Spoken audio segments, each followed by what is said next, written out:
The earth shakes around tombs long forgotten. Creaking metal, dormant for eons, flickers green in a demented echo of what used to be life. Undead metal soldiers mindlessly march forward to destroy the enemies of their newly awoken overlords. The Necrons emerge from their great sleep to reconquer the galaxy. However, some Necrons do not wish to conquer, they only wish to destroy. Welcome to Days of Lore.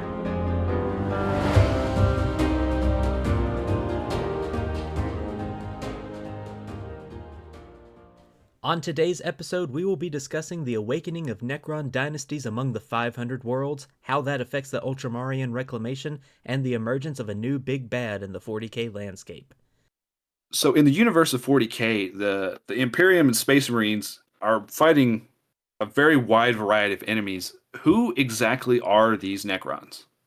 Well, the Necrons are one of the oldest species in the galaxy.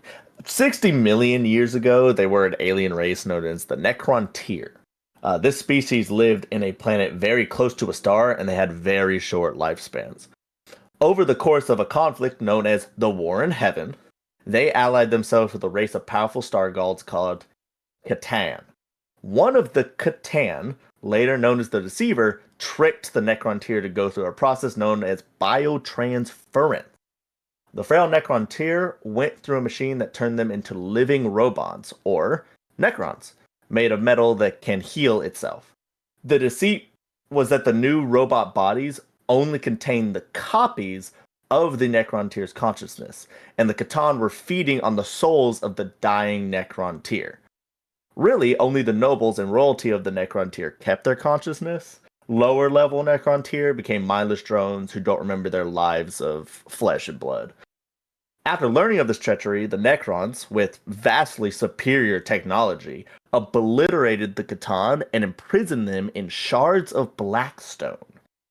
Being weakened by the War in Heaven and their battles with the Catan, the Necrons decided to put themselves into hibernation mode called the Great Sleep for 60 million years so they can inherit a galaxy in which all their enemies had died out.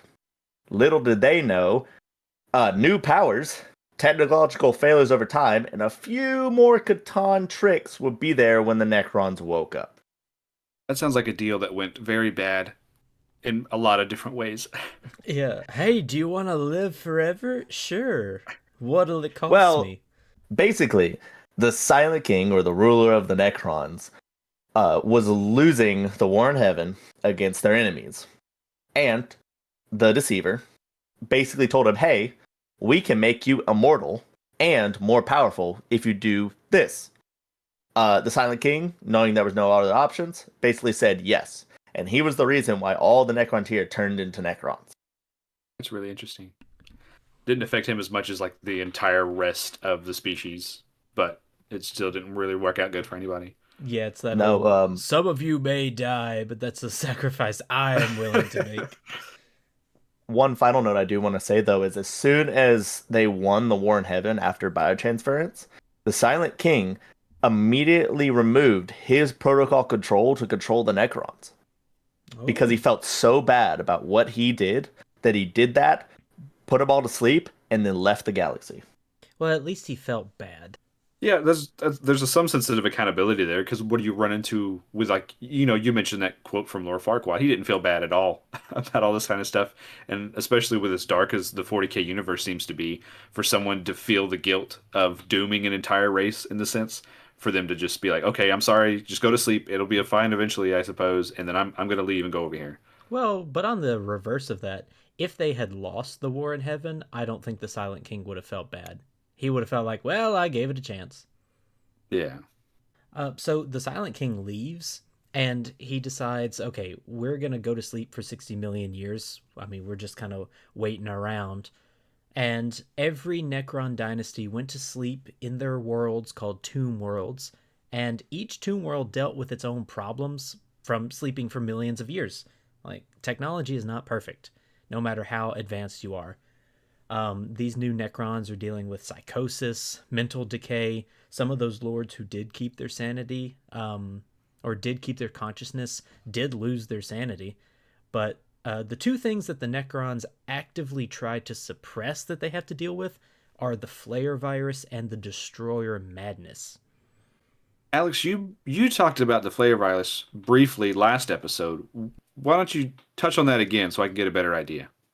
All right, so it is a virus, but it's a little more than that.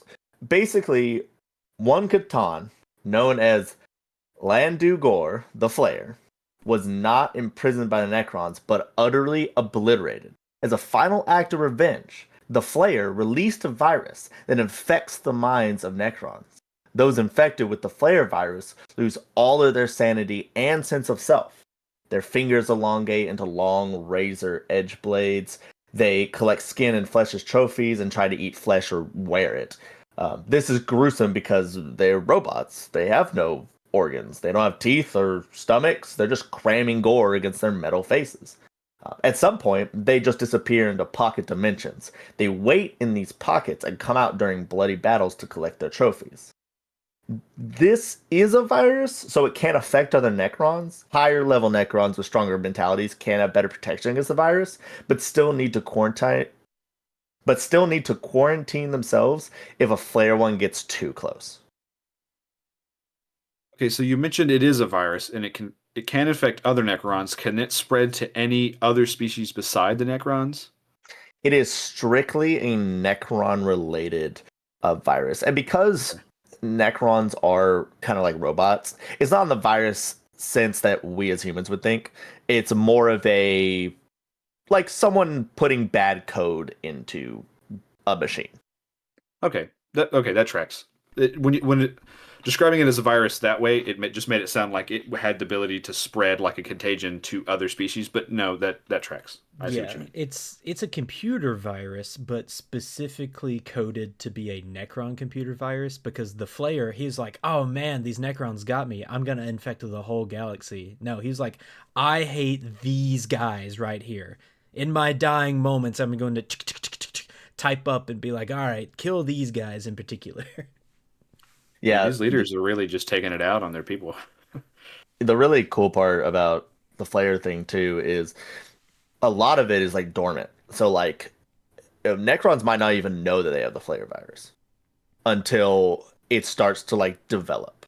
Um, if just to kind of snip it, if you're into like books and stuff, highly suggest reading the Twice Dead King books if you want to know more about Flayer stuff. Now, you talked about the Flayer virus. You also mentioned the Destroyer madness. What's that? Ooh, can I pick this one up? Yeah, because you were the one that mentioned it. Okay. So the Destroyer madness is kind of like the Flayer virus. It's another thing that the Necrons have to deal with. Necrons who fall to the Destroyer madness are obsessed with killing all living things. They still have some of their old sanity, so that's how it's different from the Flayer virus. But they don't care about reversing biotransference. Most Necrons want to go back to being the Necron tier. Destroyers don't. Destroyers, instead, want to modify themselves to maximize the destruction they can impart on all living matter, even plants and microbes. This obsession and dedication with killing puts them into a subculture of Necrons known as the Destroyer cult. Necrons do find a use for Destroyers. They're used more like shock troops for the Necrons because they're very destructive and kind of insane, but they are not trusted by other Necrons. A good example of this is in the book The Infinite and the Divine by Robert Rath, which great Necron book. Absolutely, you've got to get it. It's a great read. It's a great sci-fi book in general. Yes. And in this book, a Necron overlord sends three destroyers, sends three of these guys to a planet, completely forgets about them, and then hundreds of years later goes to check on them, and he's like, hey guys, what's going on? And they're like, oh, we're just making our way to civilization, but on their way, they're kind of stuck on this little archipelago of islands because they are moving so slowly. They're using their guns to shoot blades of grass and reefs of coral. And he's like, Okay. he he does a little times table, and he's like, if I give them 300 more years, they'll destroy this planet, but I got some time, so he just leaves them. I do also want to make a note real fast that destroyers, the one big thing that's different from destroyers and the destroyer madness and the Flayer virus is that destroyers are very much still, the while they're still kind of a little crazy, they're still like can like listen, and flayers are more like zombies where they're just shambling and doing whatever they want, but destroyers can actually like follow a leader and still have a sense of their mentality, quote unquote, um Yeah, to be they're able to do stuff. yeah, there are even lords that are destroyers.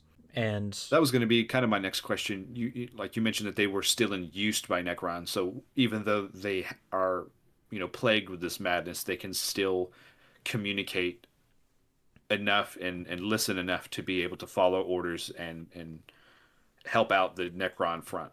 yes, they do. You can communicate with a destroyer, but even Necrons who talk to destroyers, they can tell that there's something missing. And there are different types of destroyer. Each kind of destroyer has their preferred method of destruction. Also, to set them apart from regular Necrons, destroyers all have their lower bodies modified in different ways so they can traverse terrain however they want. And we're going to go alphabetically through the models that you can build. Okay, I'm sure that there are other destroyers out there. There are 4 specific types that you can build as a model and use on the tabletop. Hexmark is the first subcult. Hexmarks are 3-legged killers that prefer to ambush targets from dimensional oubliettes and attack with enigmatic disintegration pistols. These are short-ranged weapons that cause their victims' atoms to literally repel each other, like when you point magnets at the same end towards each other. So you get Oh shot with this wow. gun, and all of your atoms just shoot away from each other. A note I also want to make is that a lot of these destroyers are basically monstrous forms of some of the other Necrons. So Hexmox, for example, are a extreme version of what a Deathmark is. And death marks are like your snipers, so these are Yeah. ranged. Um, Speaking of ranged, there's the next subcult, which are the Locust Destroyers. The most notable feature about these Necrons is that their lower bodies have been replaced with anti gravity generators so that they can traverse terrain with stability. Locust Destroyers prefer heavy, long ranged Gauss weapons, but there are Locust Lords who might choose to replace their Staves of Light with heavy hitting Lord Blades so they can have kind of the anti grav with a little bit of melee hitting there. Okay, those were mainly the ranged focus subcults. Now, Alex, do you want to take us through to the melee masters? Yeah.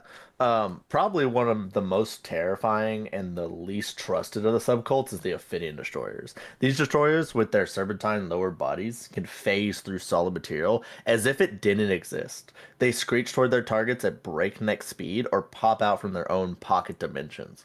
Once they get to their targets, there isn't much you can do to stop their hyperphase weapons from cleaving you in half. They also have claws that are eerily similar to those of the cursed flayed ones. The final subcult we have is the Scorpec Destroyers. With the same 3-legged lower body as the Hexmark Destroyer, these subcults prefer to destroy its enemies in close quarters combat. They use hyperphase weapons like the Ophidians, but are tougher and stronger than their serpentine counterparts. There is a model for a Scorpec Lord. He is part of the Necron's Royal Court set, and he does come equipped with claws that are a little closer to Flare claws, a heavy-hitting hyperphase harvester, and this is a rare sight for Scorpex, an anemic annihilator, which is a range weapon. Now, something that Alex mentioned earlier about the Flayer virus is the same for the Destroyer Madness. A Necron might not know that they have the Destroyer curse. One day, a regular Necron might just ask for a modification to their weapons, and boom, you've got it. Or a Necron Lord might impose modifications on uninfected Necrons that they control. The Destroyer Madness is kind of like a chicken or the egg situation. Does getting modifications give you the Destroyer Madness? Or does getting the madness drive you to want to get these modifications? From what I understand about the Destroyer Madness is once you have it, it's not like a, oh no, I swallowed funny and now my throat hurts. I can tell that I'm getting sick. It's, you don't know that you are getting infected, and there's no being sad about it. You just immediately start to like destroying things and killing life. You are unaware of it versus, which is funnily enough, versus the Flayer virus, which you can actually tell if you're starting to kind of get the virus. There are little tells you can see. We also have to look out for, is there a third option? Could the Destroyer Madness be a curse left over by another one of the Satan? We don't know. No one knows exactly where it came from, but we have a good guess at the first Necron to ever be infected by the Destroyer Madness. A being known as Nekrosor Ammentar. Nekrosor Ammentar? Do I need to go that less leading? The book 500 Worlds Titus is very clear that Nekrosor Ammentar is an it. It's not a he, it's an it. And it is a being of pure destruction. It's believed that Nekrosor Ammentar was the first ever Necron to fall to and spread the Destroyer Madness. And Nekrosor is a title, but no one except the Triarch knows what that title means. So the Triarchs are 3 Necrons who are the leaders of the Necrons. Well, those that are still loyal to the Triarch. The head of the Triarch is Sarek, the Silent King, which I mentioned before. If you'd like to see the Triarch, then look no further than Cesarek's model. He is there on his throne, flanked by the other 2 Triarchs, Hapthatra and Mesophet. Yes. There's also a Catan known as the Enchained you can see trapped in his throne. If there was ever any information about Nekrosor Ammentar's original identity or homeworld, it's been lost.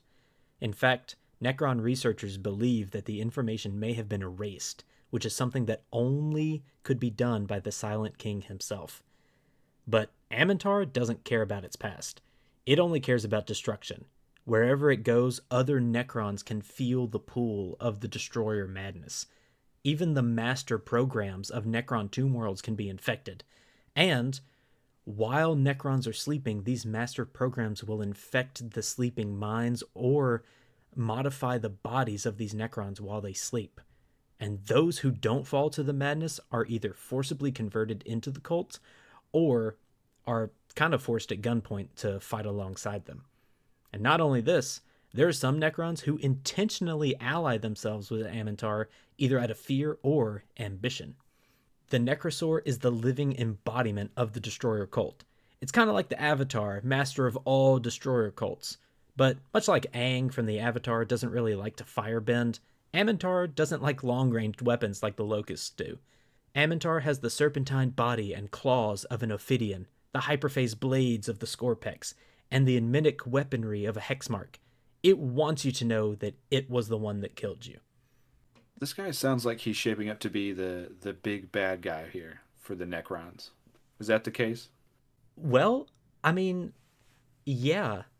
And I like how you phrase that question. Not only is he going to be a big bad for the Space Marines that we're talking about, Necrons also hate him. Necrons hate both the Flayer and the Destroyer virus, so anything related to those having that much power is not a good thing. Yeah, I can see that, there everybody has a reason to be afraid of him. There's people that are being kind of forcibly converted into his cult, but then you mentioned there's also people that are intentionally allying themselves, whether that's out of fear, they're scared of him, or they see they can get some kind of power out of it. Does that cover it in this book you guys got? Yes, it actually is. There's actually a group that serve Ammentar, and they are known as the Oblivion Court. And there are a few characters that are mentioned in the book. First is Nesfetra, the Flayer, a Scorpec lord. And then there's also Nekrosor Ammentar, who is actually a Necron that resisted the Destroyer Madness, but still seeks to serve Ammentar as a means to raise Ammentar's own power. And then there are a few other people. There's cryptex, which are like kind of Necron like smart people that follow around Ammentar. They're known as the Hyper Ankh Conclave. Imagine them as like basically wizards. Yeah, Necron Okay. wizards. So is this essentially the Avengers of the Necron army here? It's more like the Thunderbolts of the Okay. Necrons. Well, actually, no. There's Okay. what is the name of the Lex Luthor's league? It's like you've got the Justice League and then A thing, I think. What is it? The So Legion of Doom. Legion of Doom. Yes, these are evil Necrons who have kind of made their own kingdom of destruction. And a lot of other nobles are kind of riding the coattails of Ammentar, hoping that they can stay in the shadows, let Ammentar kill all of their enemies so that they can stay behind and claim these worlds for themselves. it's very funny that their whole thing is destruction because Necrons originally, as we stated, they want to wake up and kind of gain the control of the galaxy. Like they want to basically be able to enslave the galaxy.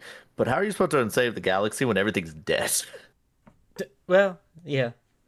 And that's the problem that they want to kind of rein in is they need to get rid of Ammentar so that they can have another race of things, be it humans or Tau or whatever, because the Necrons just want to look down on somebody.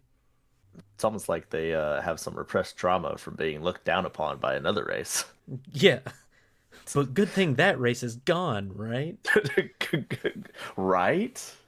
Um, the Silent King, who, by the way, we keep mentioning him. We said that he left. He came back. Yeah, he's back. Okay. Sorry. Yeah, it's literally what happened. He just came back. We have no reason why. He just came back. Well, we actually do. There is a somewhat reason why the Silent King came back. Apparently, it's stated in one of the Necron codexes that he had conquered some galaxies outside ours and basically are coming back to get the Necrons to take them with him. Because he noticed that this galaxy, the Milky Way, is basically done. There's no way that they can come and reconquer it. So he basically went outside the galaxy, conquered some more stuff, and then came back. Wouldn't you know it? Him trying to come back and bring everybody with him, some Necrons weren't too keen on that. There's one called the Storm Lord, Imatek, who is My another. boy, Yeah, he's cool, honestly. I personally don't like him because I'm a Templars player and he took my High Marshal's hand away because he's that cool, and he cheated. But because he's awesome. but the Stormlord is like, hey, how about I be the king? And so we've got this whole Necron civil war going on, and some of these Necron dynasties would wake up before others. And so you might be one Necron dynasty sleeping in your chambers, and you wake up and your world is exploding because these other Necrons are trying to take you over. There's a lot of political intrigue in Necrons, as basically they're kind of think of it as like I mean, it is dynasties. It's families basically trying to gain power over each other. And with all this civil war, the Necrons are pretty distracted. They look over at Ammentar and they're like, that is something that we need to deal with later. We got to work on this other stuff right now. When you say other stuff, are you referring to the civil wars going on? Yes, Okay. because it Civil just Wars. you've got civil wars and you're trying to kill humans who have tried to take over the galaxy. You're dealing with all this other stuff. Don't forget the big thing right now, which is the Pariah Nexus. Oh yeah, recharging that thing.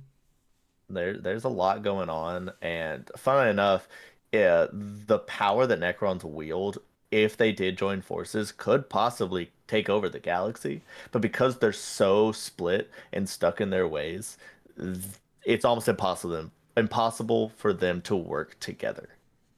This is only great news for Ammentar because The more civil war there is, the more infighting there is, the less unity that the Necrons have. That means more opportunities for Ammentar to do what it wishes the most. My next question comes from you've talked about Ammentar, his Legion of Doom, and all this stuff going on with the Necrons. How does this play into what the Ultramarines have going on in the reclamation of the 500 worlds? Well, yeah, that's a great question because it would be a weird episode 2 to just completely veer off what we were talking about episode 1. Ammentar's ambitions. It is a destroyer.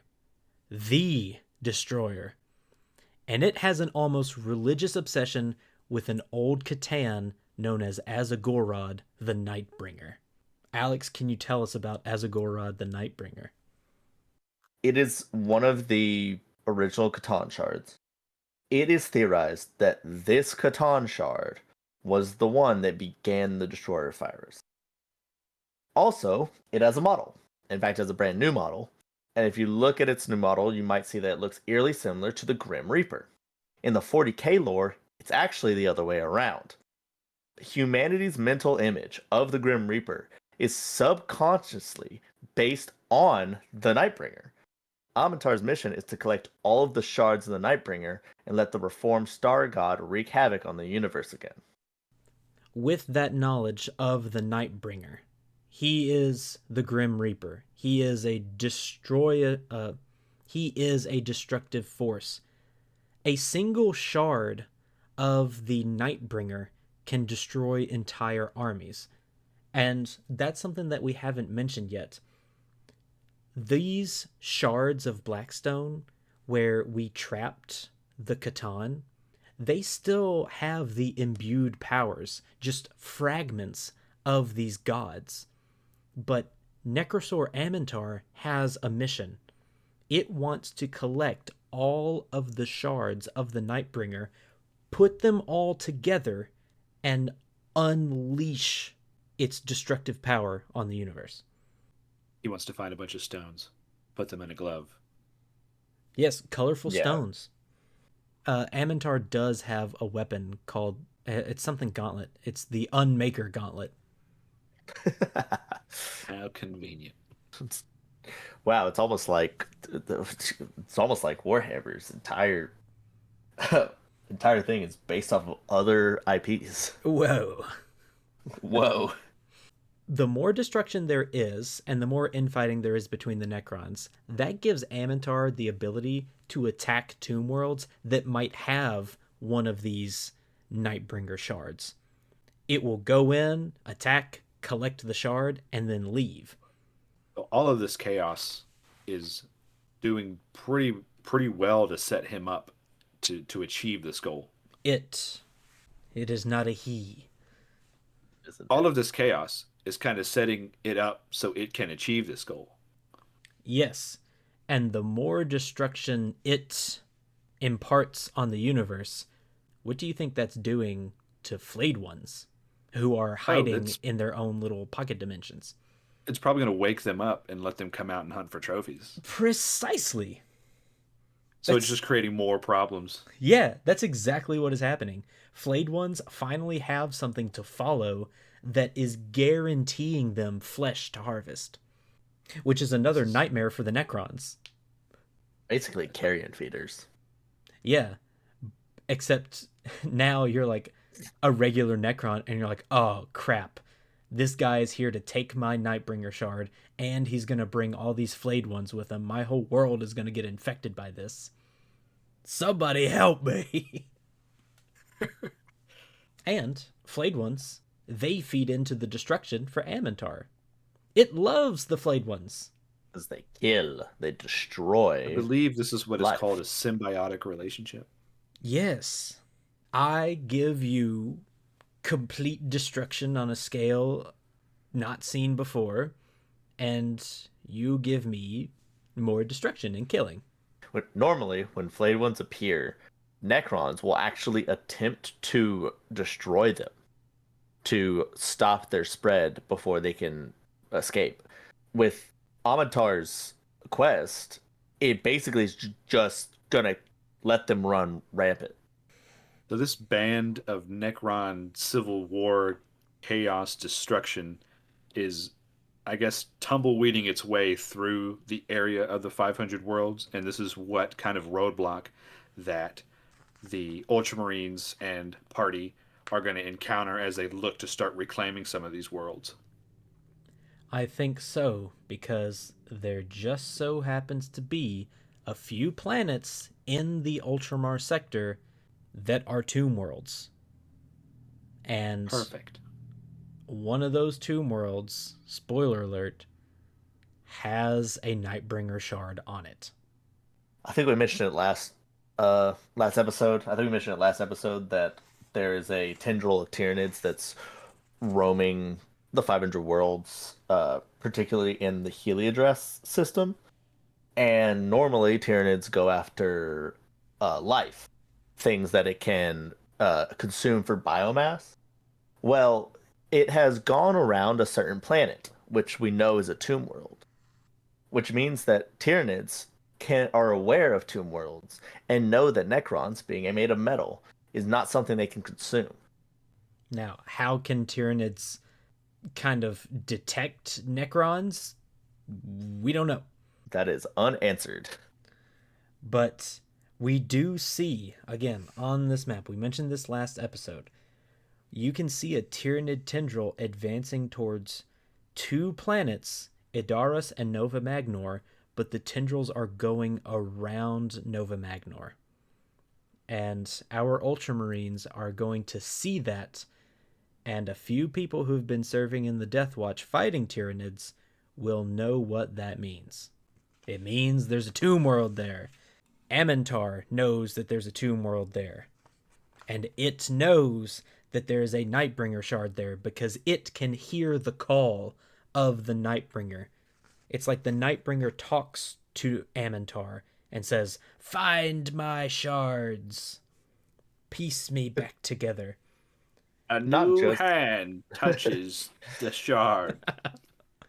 Catan shards also aren't like the deceiver does trick. The shards of the deceiver can trick other Necrons, but Catans in general are uh deceitful in nature. That is the way that they are.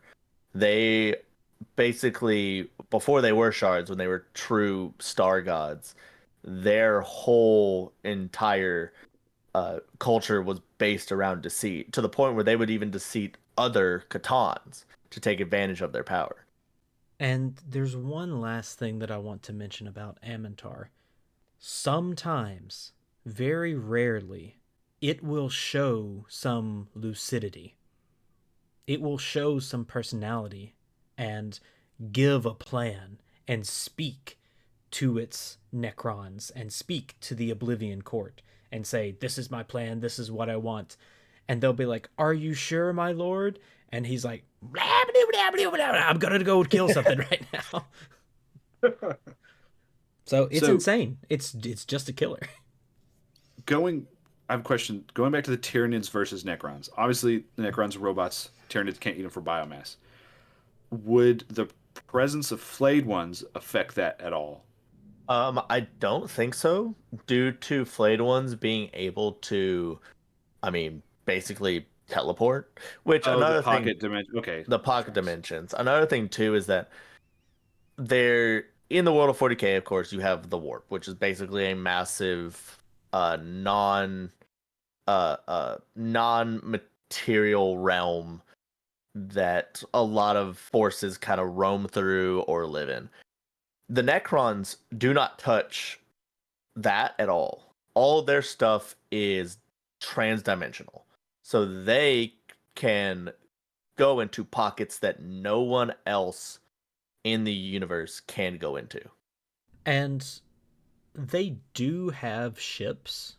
Like Necrons do have ships, but specifically Ammentar and all of the destroyers that follow it, they are only using the portals between tomb worlds. Like all the tomb worlds have kind of like a connective doorway passage. Imagine like an elevator, but instead of like right once you walk onto the elevator, you're immediately on another planet. That's what they do. And they're like, It's a well, Stargate.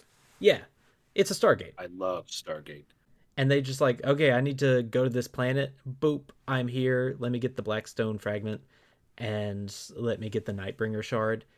And Ammentar does have kind of like a home base. It's whatever planet gives it the most access to other planets to destroy. And so far, we, the Imperium, have noticed that Ammentar has been detected in the galactic southeast, near the Ultramar sector. So it sounds like he's looking for a particular tomb world that possesses one of these shards he's looking for. Yes, and there are many Necron tombs in the Ultramar sector. Possibly an unnamed amount. Yeesh. This is going to create a lot of scuffling going on within all of these different sections of Ultramar with Necrons, Tyranids, and all other sorts of madness happening. Well, that's the great thing about Warhammer is you might say, well, wait a minute, I play this army. Well, guess what, buddy? They've written you into this book somehow. There's a planet for you here in the Ultramar sector in the 500 worlds that you can fight on. I do also want to make a kind of side tangent, but have any of y'all played Space Marine 2? I've watched Yes. like all the cutscenes, but I've never played it. Okay. So there's a point in Space Marine 2 where you have to traverse like further down this planet, and you find out that's a tomb world. But what never made sense to me was you're fighting Necron, or you're not fighting Necrons, you're fighting Tyranids all the way down. And I'm like, aren't Tyranids supposed to avoid tomb worlds? Yeah, it's like, wait now a that you say minute. that, yeah. We should write in about it. At what point did the Tyranids draw the line between this is a tomb world, I'm not going to bother it, versus this has enough biomass that I want it? What if it's based off if the tomb world is awakening or not? See, okay, now, spoiler alert for next episode, we do know that Nova Magnor is an awakening tomb world. Yeah. Maybe the one that was in Space Marine just wasn't And active. it wasn't awoken. The only thing that they stated that was awoken in that tomb world were the it was the canoptic, like the constructs. There's a model for them. I don't remember their names, but they were like canoptic constructs. They were just there basically watching over the tomb world, but the tomb world had not woken up yet. Oh. So maybe that's why. But that also gives me more questions. How did the Tyranids know that? Or is it because once a Necron thing is active enough, like once their Blackstone starts to get charged up, we do know that it True. has kind of like a nullification field for psychic activity, and that's what the Tyranids are based on. Maybe the shadow and the warp doesn't work, and that's how they could. It's basically a frequency. It's like, oh, we could detect this frequency. Let's just avoid it. Yeah, they're like, oh, some of our Tyranids flew into this and they died immediately. We lost them to the hive mind, so we're They gonna would. skirt. Yeah, we just lost connection. Basically, avoid that planet. This is That's why I playing love up to be a Warhammer really lore. fun conflict, I think, in terms of storytelling. There's just so much that could happen with this. Yeah, and for army building, one of the things that I love that they add into this is there is a mark of the Necrosor, which they did sell dice for this. Did you get those dice, Alex? I did not get those dice. I have kind of fallen out Necrons. I bought Ammentar, and I bought the Nightbringer, but that was it. Well, it's a funky little triangle. It looks like it's dancing. Um, but this is a symbol that all of Nekrosor Ammentar's forces wear in lieu of their old dynastic symbols. Like the Necrons that decide or are forced to follow it will mark this on their armor. But if you are a Necron player, you can have different armor. Like you can have some Necrons with blue shoulder pads, some Necrons with orange shoulder pads, some purple to represent different dynasties, some with green lights or orange lights, blue lights, all fighting in the same army in the name of destruction. I do want to say a little note that I've noticed is that Nekrosor Ammentar's he definitely looks like he's from the Sawtek dynasty due to his color scheme. Because he's green. The Sawtek, Well, no, because he's silver. Oh. No, Saltek is the like pure plain Jane silver Necrons. Well, that would be interesting because we know that all the information about him has been scrubbed, most likely by the Silent King himself. Hmm. So maybe it was somebody that he knew. Could be. Saltek is also the biggest dynasty in the galaxy. Looking at the models, like you can see like some bronze. What is the bronze? So LeBron. bronze is so anything that's bronze is Caesarin, the Caesarin dynasty, which is the Silent King's dynasty. Anything that's silver is Saltek. And who is the leader of the Saltec dynasty? Imhotep the Stormlord, baby! My Ah. man! Okay, interesting. So, overall, in this episode, we have covered the new enemy of the Necrons and the Ultramarines in the 500 worlds, Nekrosor Ammentar, and its quest to rebuild a Catan. Not just a Catan shard, but to rebuild a full Star God. That's a very dangerous weapon. Yes. Yeah, that's kind of one of those, just complete and utter superpowers. Basically, it's what if you just harnessed God? Yeah, like Star Wars. What if the Empire had both Death Stars at the same time? Pretty much. And then those lasers joined into each other in one giant laser. Asher, do you have any other questions for us? I don't think I have any questions right now. I just know that this was a really I don't Necrons were probably one of the factions that I know the least about, and getting to learn this much while it's kind of focused in just this sector, getting to learn about them was a really fun topic. Yeah, I agree. And in the days of old, aka like 6 months ago, I think this was December of 2025, they released an army box that you could buy for when this book came out called The 500 Worlds, and you could get every destroyer available. It was a good box. Yeah, it had a hex mark, it had Scorpex, it had the rare, Ophidians. yeah, the rare Ophidians that people don't really use as much of, and the Locust destroyers. And was it one Locust heavy destroyer as well? It was two Locust Heavy Destroyers, I'm pretty sure. Dang. It was a good box. It was a very good box. I should have gotten it, but I don't really play a whole lot of Necrons anymore. But yeah, Necrons are cool. Necrons also have some of the best lore books. I mean, it is really fun to listen to Necron stories because every time I listen to them, it's always just old people who are way too tired with having to deal with the same stuff they fell asleep for 60 million years ago. One of the big things that I like about Necrons, which of course it seems a little boring, but Necrons are basically what if humanity could live forever? That is what Necrons are. They are a mirror of what humans are. Ironically, more than the Imperium is.